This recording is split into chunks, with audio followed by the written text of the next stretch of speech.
Yo halo semuanya, balik lagi sama aku Koinim.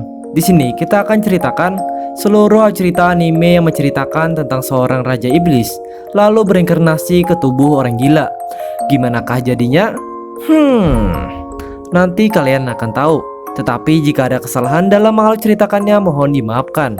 Sebelum memulai ceritanya, ada baiknya juga kalian tekan tombol like dan subscribe dan juga nyalakan notifikasinya. Tanpa lama-lama langsung aja kita bahas ceritanya. Cerita dimulai dari tokoh utama yang bernama Wei Wuxian, bisa dipanggil Wei Ying. Wei Ying adalah seorang anak yang hidup sebatang kara. Nyawa kedua orang tuanya terenggut saat perburuan malam. Wei Ying kemudian diasuh oleh kepala klan Jia yang merupakan teman dekat ayahnya Wei Ying. Seiring berjalannya waktu, Wei Ying tumbuh bersama kedua anak Jiang Pengmian yang bernama Jiang Shen dan Jiang Li.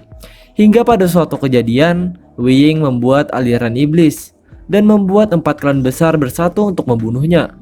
Di tengah-tengah kejadian itu, nyawa Wei Ying pun terenggut. Ia dibunuh oleh Jiang Qing di lembah kuburan. 13 tahun kemudian, Wei Ying kembali dengan menggunakan tubuh Mo Kuan Yu yang mengadakan sebuah ritual pengorbanan untuk menghidupkan kembali Wei Ying.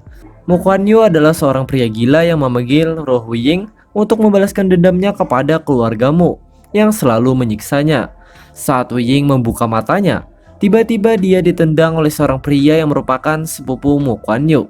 Setelah puas menendang-nendang Wei Ying, ia beranjak untuk pergi. Wei Ying pun tertawa mendengar hal itu, membuat Mijuan marah. Saat menoleh ke belakang, tiba-tiba Wei Ying menendang di wajah yang membuatnya terjatuh ke tanah. Dia pun lari untuk mengadu kepada ibunya. Wei Ying ikut mengejarnya menggunakan keledai.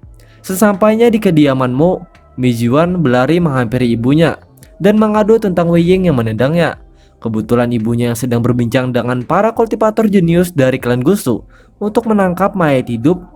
Para pelayanmu mengajar Wei Ying, tapi ia malah tersandung dan memasuki ruangan itu. Wei Ying dan Mijuan sempat berdebat. Saat Mijuan melemparkan sesuatu kepada Wei Ying pun berpura-pura ketakutan layaknya orang gila dan berlindung kepada salah satu kultivator junior Sejui. Sejui mencoba untuk menengahi dan mengatakan bahwa hari hampir gelap, lalu menyuruh semua orang agar menutup pintu dan jendela. Saat malam tiba, Mo Zuan melakukan sebuah rencana untuk membunuh Wei Ying dan mencuri bendera rayuan roh. Saat pelayan mencari Jiuan, dia menemukan Jiuan sudah tidak bernyawa. Kebetulan di sana ada Wei Ying. Dia pun segera berlari dan memberitahukan kepada yang lain tentang kematian Mo Jiuan. Dan akibat pemberitahuan itulah Wei Ying jadi terfitnah. Mendengar itu, Nyonya Mo sangat marah dan ingin membunuh Wei Ying. Wei Ying pura-pura ketakutan dan berlari, lalu dengan sengaja ia menendang mayat Mijuan dan terlihatlah bendera rayuan roh terselip di baju Mijuan. Sejui menjelaskan kepada Nyonya Mo bahwa kematian anaknya disebabkan oleh para iblis. Tiba-tiba salah satu pelayan dirasuki oleh iblis dan mencoba untuk menyerang mereka semua. Wei Ying sengaja berlari untuk memancing iblis tersebut ke tempat yang sepi. Saat ingin menggunakan kekuatannya, tiba-tiba Sejui melemparkan pedangnya ke arah iblis itu. Lalu terjadilah pertarungan antara Sejui dan iblis itu. Setelah berusaha cukup lama untuk mengalahkan iblis tersebut, akhirnya mereka berhasil mengeluarkan iblis dari tubuh pelayan itu. Tak lama setelah itu, Nyonya Mo pun menjadi mayat hidup juga. Sejui dan Jingyi kewalahan melawannya karena iblis yang merasukinya kali ini bertambah kuat. Mereka pun menembakkan kembang api dengan simbol klan Lan untuk meminta bantuan. Wei Ying pun membangunkan mayat Mijuan dan pelayan itu, lalu menyuruh mereka untuk merobek tangan kiri iblis tersebut.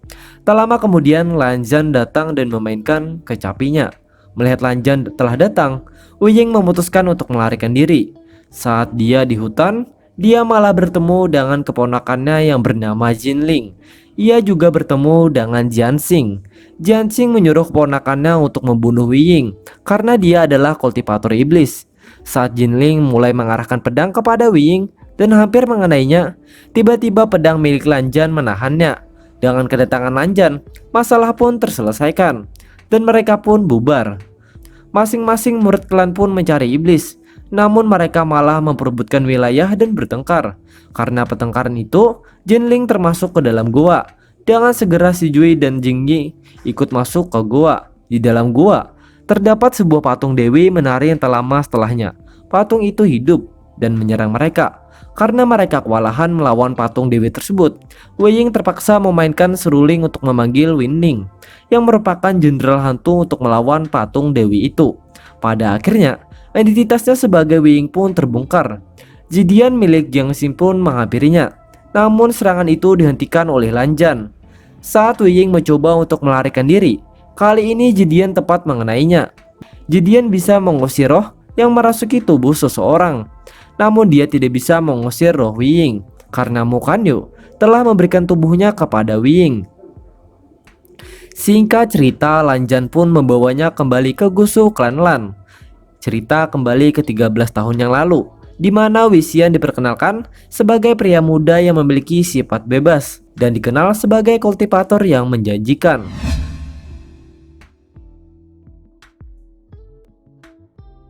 Saat Wei Ying dan Jian Cheng menuju relung awan untuk belajar, mereka bertemu dengan Ni Huaxiang. Ni Huaxiang memperingatkan Wei Ying untuk tidak memprovokasi Lan Zhan. Mereka bertemu dengan Lan Zhan. Wei Ying pun teringat bahwa dia tertangkap Lan Zhan saat membawa 2 kendi alkohol. Kemudian Lan Qiren mulai membacakan aturan di klan Gusu. Karena Wei Ying tidak memperhatikannya, Lan Qiren melemparkan beberapa pertanyaan kepada Wei Ying. Dengan mudah ia menjawab semua pertanyaan Lan Qiren. Lan Qiren memberikan pertanyaan terakhir yang membuat Wei Ying berpikir. Lan Qiren kemudian menyuruh Lan Zhan untuk menjawab pertanyaan tersebut. Saat Lan Zhan menjawabnya, Wei Ying kemudian menambahkan jawaban yang membuat Lan Qiren marah dan menyuruhnya untuk keluar ruangan. Wei Ying diberi hukuman untuk menyalin selama 3 kali di perpustakaan dan diawasi oleh Lan Zhan selama sebulan. Setelah sebulan berlalu, akhirnya dia selesai menjalani hukumannya. Dia memberikan lukisan Lan Zhan sebagai hadiah perpisahan kepadanya. Saat Lan Zhan meletakkan bukunya dan mengambil lukisan yang diberikan Wei Ying menukar buku tersebut dengan buku yang berisi lukisan erotis. Hal itu membuat Lan Zhan sangat marah kepada Wei Ying, lalu mengusirnya dari perpustakaan. Penduduk kota Chaiyi melaporkan kepada Lan Qingchen bahwa ada hantu air di Danau Biling. Mereka memintanya untuk membantu mereka menghilangkan hantu air tersebut. Lan Qingchen pun mengajak Lan Zhan, Wei Ying, Jian Xing, Zhen Quan, Ni Huaxiang, dan beberapa kultivator lainnya untuk membasmi hantu air tersebut. Saat dalam perjalanan ke Danau Biling, Wei Ying sempat berdebat dengan Jin Zuquan dan ditengahi oleh Ni Huaxiang. Tiba-tiba mereka diserang oleh hantu air dan mereka berhasil membuat hantu air tersebut mundur. Mereka pun melanjutkan perjalanan ke Danau Biling. Sesampainya di Danau Biling, Wei Ying mencipratkan air danau ke arah Lan Zhan. Lan Zhan pun berpindah ke kapal Lan Qingchen. Setelah itu, Wei Ying membalikan perahu dan ada beberapa hantu air di balik perahu tersebut. Tak lama setelah itu, air muncul ombak besar dengan cepat. Lan Zhan dan Lan Qingchen mengatasinya. Wei Ying pun ikut membantunya dengan pedangnya. Air pun kembali seperti semula. Tak lama setelah itu, hantu air tersebut muncul lagi dan membuat abyss yang membelah laut. Mereka pun terbang menggunakan pedang masing-masing. Saat Wei Ying mencoba untuk menolong kultivator lain, hantu air menarik Wei Ying dan membuat Wei Ying terjatuh ke dalam air. Saat kesadaran Wei Ying memudar, tiba-tiba dia ditolong oleh Lan Zhan. Mereka telah berhasil mengalahkan hantu air dan memutuskan untuk kembali. Beberapa hari kemudian, hingga ada suatu kejadian yang membuat Wei Ying dan Lan Zhan dihukum bersama atas kehendak Lan Zhan sendiri. Mereka berdua dipukul dengan kayu besar. Setelah selesai dihukum, Jian Xing pun menggendong Wei Ying. Lan Qingchen memberitahu kepada Wei Ying mata air dingin untuk menyembuhkan luka-lukanya. Saat Wei Ying ke mata air dingin, dia bertemu dengan Lan Zhan. Beberapa saat kemudian, terdengar suara mayat hidup. Mereka bergegas untuk segera mendatangi sumber suara tersebut. Lan Zhan menghabisi para mayat hidup tersebut dengan kokinnya. Sementara itu Wei Ying terpisah dengannya. Wei Ying berada di hutan dan dikejar beberapa mayat hidup. Wei Ying tidak bisa mengakhiri tanpa peralatan kultivasi. Saat mayat hidup itu ingin menyerangnya, tanpa sengaja dia malah menyerap energi kebencian. Setelah mayat hidup itu tak menyerang Wei Ying lagi, Jian Xing datang membawakan suibian milik Wei Ying. Sementara mayat hidup yang tersisa dihabisi oleh Lan Zhan menggunakan Gouqin. Keesokan harinya, Wei Ying kembali membuat masalah. Dia berkelahi dengan Jin Zuquan karena tak terima Yan Li dipermainkan. Jiang Pengmian datang ke Gusulan dan menjemput Wei Ying. Wei Ying pun dihukum. Pamannya pun datang, yang bernama Feng Mian, datang ke Gusulan dan menjemput Wei Ying. Sesampainya di dermaga Lotus, mereka disambut oleh Yan Li. Kemudian mendatangi Yu Zhiquan, nyonya klan Jiang. Nyonya Yu memarahi Wei Ying karena sudah berkelahi dengan Jin Zhuquan yang merupakan tunangan Yan Li. Yan Li berusaha menenangkan ibunya dan memberitahukan Cheng mendapat prestasi di Yunxin. Nyonya Yu pun memutuskan untuk meninggalkan mereka. Saat sudah larut malam, Jiang Pingmian pergi menemui Nyonya Yu dan memberikan tusuk rambut kepadanya. Jiang Pingmian mulai menceritakan bahwa dia bertemu dengan ketua klan Jin dan sepakat untuk membatalkan pertunangan Yan Li dengan Jin Zhuquan. Mendengar hal itu, Nyonya Yu mulai marah dan menyalahkan Wei Ying atas semuanya. Dari kejauhan Wei Ying mendengarkan semuanya. Dia merasa bersalah dan menemui Yan Li. Yan Li pun menjelaskan bahwa itu bukanlah salahnya. Kemudian 1 tahun telah berlalu. Jianxing kembali dari Gusulan ke dermaga Lotus. Jianxing bertanya kemana anak-anak lainnya. Kemudian Wei Ying menjelaskan bahwa mereka sedang berlatih untuk memanah karena sebentar lagi akan ada pertandingan memanah yang akan diadakan oleh klan Win di Qinshan, kota tanpa malam. Setelah berada di Qinshan, Wei Ying melihat seseorang sedang berlatih memanah sendirian. Dia adalah Wen Ning. Wei Ying memuji kemampuan memanah Wen Ning. Karena malu, Wen Ning pun bersembunyi. Lalu Wen Ning pun menanyakan di mana lomba masuk ke lapangan panahan. Wen Ning memberitahunya. Saat pertandingan dimulai, mereka pun memasuki arena. Target memanahnya adalah hantu liar. Dengan mudah Wei Ying memanah banyak hantu liar. Tak terima dengan hal itu, Wen Xiao ikut berpartisipasi ke arena memanah. Dia mengikuti Wei Ying dan memanah hantu liar yang ingin Wei Ying panah. Mereka sempat berdebat. Wei Xiao menembakkan 3 anak panah ke arah mereka. Tiba-tiba Lan Zhan datang dan menghancurkan anak panah tersebut. Perdebatan pun berakhir. Wei Ying melihat pita dahi Lan Zhan. Saat ingin merapikan pitanya, dia tak sengaja membuat pita di dahi Lan Zhan terlepas. Hal itu membuat Lan Zhan sangat marah. Karena pita dahinya itu suci, hanya orang tua dan pasangannya boleh menyentuhnya. Sebelum pertandingan selesai, Lan Zhan mengundurkan diri. Setelah pertandingan selesai, pengumuman pemenang dibacakan oleh klan Win. Dan yang menempati posisi utama adalah klan Yun Mengjiang, yaitu Wei Wuxian. Wei Runhan yang merupakan ketua klan Win menyuruh putra tuanya Wen Shu untuk membakar Yunsen Buzichu. Pemimpin Gusulan King Xinjun terluka parah dan Lan Qinxin menghilang. Sedangkan Lan Zhan mengalami patah kaki. 1 bulan kemudian, klan Win kembali menyuruh setiap klan untuk mengirim murid-muridnya ke Qinshan. Kemudian setelah mereka semua tiba di Qinshan, Wen Xiao datang bersama dengan Wali Xiao. Kekasihnya yang dulu hanyalah seorang pelayan istrinya. Setelah itu, Wen Xiao menyuruh semua kultivator untuk menyerahkan pedangnya. Saat ada yang menentangnya, dia menyuruh Wen Zhongliu untuk maju, kemudian Zhongliu melelehkan inti emasnya. Dengan terpaksa, mereka pun menyerahkan pedang-pedangnya. Kemudian Wen Xiao menyuruh mereka untuk berburu monster. Mereka harus mencari gua monster itu terlebih dahulu. Saat menemukan guanya, mereka semua memasuki gua tersebut. Mereka sempat berdebat dan membuat monster yang ada di gua tersebut bangun lalu menyerang mereka. Wen Xiao melarikan diri bersama dengan anggota klannya, lalu menutup pintu keluar gua. Kemudian Wei Ying memikirkan jalan keluarnya, dan Jianxing menyelam ke dalam air. Dan Jianxing pun menemukan jalan keluarnya.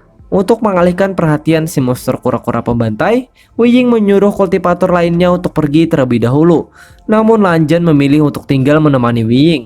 Mereka berdua sama-sama terluka dan memutuskan untuk bertahan di gua beberapa hari sembari menunggu bala bantuan.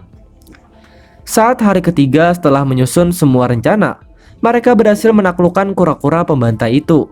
Saat mereka membunuh monster, ada sebuah kejadian yang membuat Wei Ying kehilangan kesadarannya. Saat membuka matanya, dia sudah berada di kamarnya. Yan Li memberitahu bahwa dia telah koma selama 3 hari 3 malam.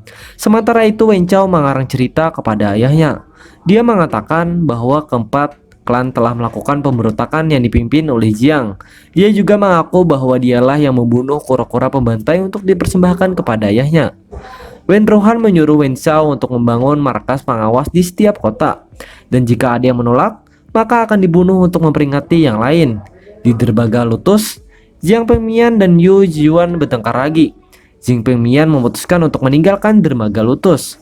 Saat Jiang Pengmian pergi, klan Win menculik murid Jiang.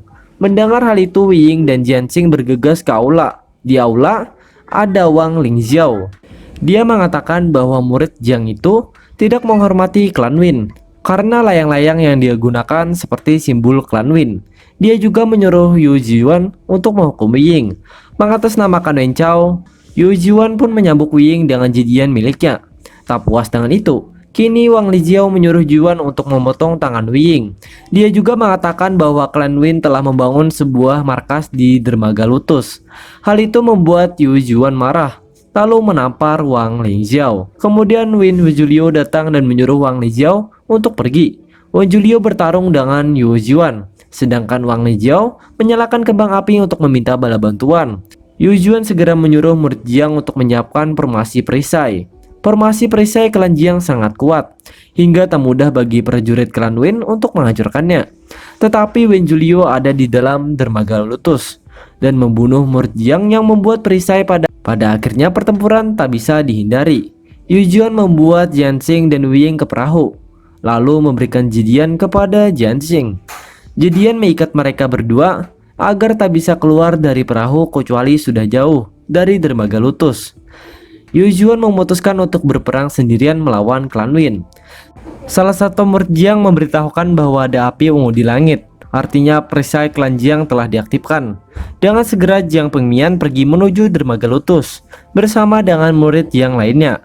Singkat cerita, mereka berdua terbunuh di peperangan melawan klan Win. Wei Ying dan Jianqing memutuskan untuk kembali ke dermaga Lotus. Mereka melihat sendiri mayat Jiang Pengmian dan Yu Jiwan. Wei Ying membawa Jianqing pergi dari dermaga Lotus. Jianqing marah kepada Wei Ying, lalu memukul dan mencekiknya. Tak lama kemudian, hujan turun, mereka pun menangis bersama. Setelah itu, mereka bersembunyi untuk menghindari pasukan Win. Saat Wei Ying mencari makanan untuk mereka berdua, Jianqing malah pergi ke dermaga Lotus dan ditangkap oleh prajurit Win. Inti emas Jianqing bahkan susah dilelehkan. Kini kondisi Jianqing sangat kritis. Saat mencoba menyelamatkan Jianqing, sialnya Wei Ying malah ketahuan dan dikejar dengan prajurit Win. Saat berlari dan di atap sambil menggendong Jianqing, Wei Ying jatuh ke bawah. Lalu seseorang menariknya ke dalam ruangan. Ternyata yang menolongnya adalah Wen Ning.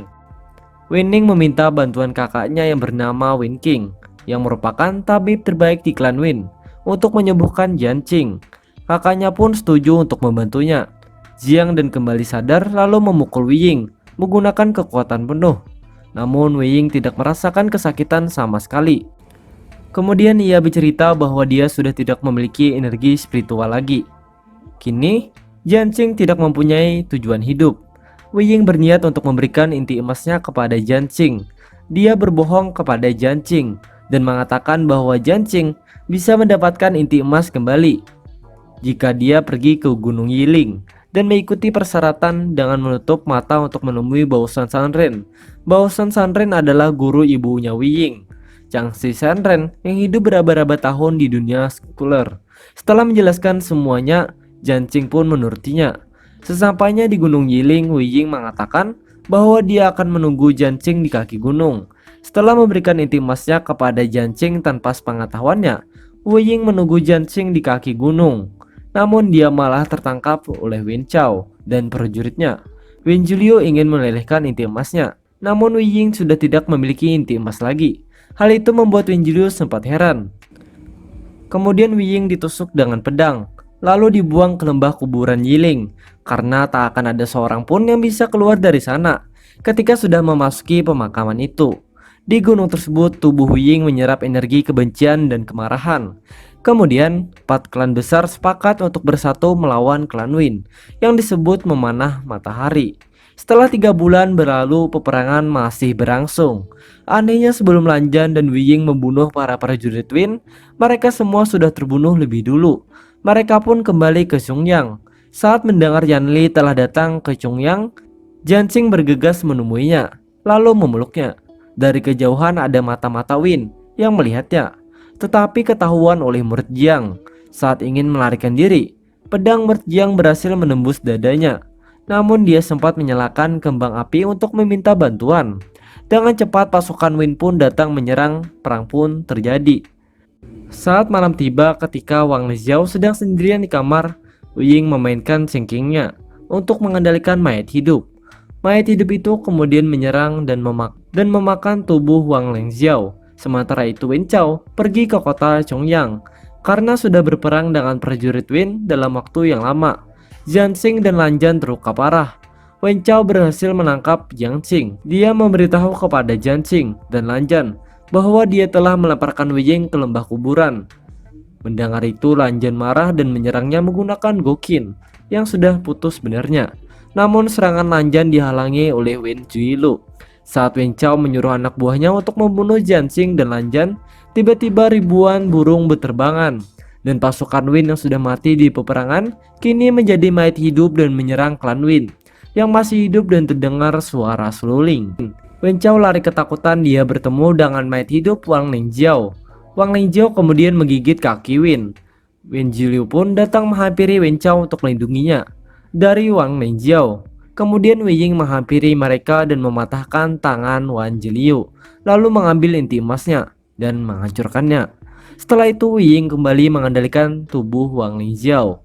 Wang Lingjiao menggigit tubuh Wen Chao. Melihat itu, Lan Zhan ingin menghentikan Wei Ying, tapi tak bisa. Wei Ying semakin mengganas dan menghancurkan tubuh Wen Chao dan Wang Lingjiao. Selama ini, Wei Ying lah yang membunuh anggota Win di sepanjang jalan. Karena Wei Ying berarti seni iblis, Lan Zhan memintanya untuk kembali ke Gusu. Namun Wei Ying menolaknya. Hal itu membuat Lan Zhan kecewa lalu meninggalkannya. Kemudian Wei Ying, Jiang Xing, dan Yan Li kembali ke dermaga Lotus. Seperti biasa, Yan Li menyiapkan sup lotus kesukaan mereka berdua. Setelah itu, Wei Ying dan Jiang Xing berbincang mengenai Yin Ruhan. Wei Ying mempunyai cara untuk mengalahkannya, yaitu dengan cara mengolah pedang besi hitam yang berada di Gunung Muxi menjadi jimat harimau Yin. Ketika Wei Ying membuka matanya, kini dia berada di Unshin Bujicu. Dia bermimpi tentang masa lalunya. Saat beranjak dari tempat tidurnya, tidak sengaja ia menemukan kendi alkohol milik Lan Zhan, lalu meminumnya. Tak lama setelah itu, Si Jui dan Jing Yi mengajaknya untuk makan malam bersama. Di perjalanan mereka melihat keledai Wei Ying mengejar kelinci kecil. Mereka pun mengikutinya dan bertemu dengan Lan Zhan. Dan ceritanya pun selesai.